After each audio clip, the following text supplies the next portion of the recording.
After careful reflection on the video that I did yesterday regarding the individuals responsible for the Freedom Charter, it came to my attention that I made one minor mistake that I'd like to correct in this video. And that mistake was that I mentioned that Ruth First was married to Rusty Bernstein. That is factually incorrect. Ruth First was in fact married to Joe Slovo, who was a key figure and a key leader in the communist movements of South Africa.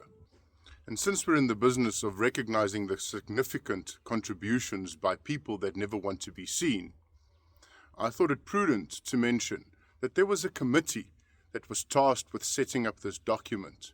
And part of that committee was another three individuals: Alan Lipman, Beata Lipman, and Ethel Druce. The interesting part about these three individuals is, just like the other three individuals, Rusty Bernstein, Ruth First, and Joe Slovo, they also happen to be Brazilians.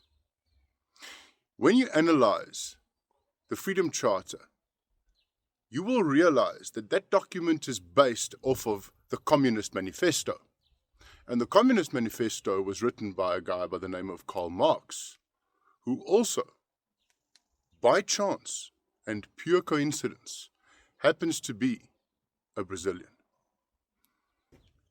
Now, if you've been unfortunate enough to execute your brain cells by reading the Communist Manifesto and Das Kapital, you will realize that that entire ideology, that entire book, can be summarized in a few key points, the most prominent of which is the eradication of private property.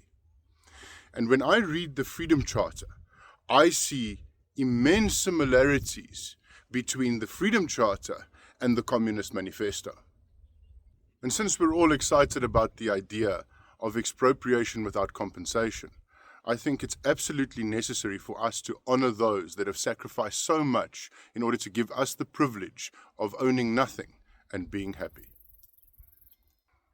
So to all the Brazilians, we thank you and we honor you.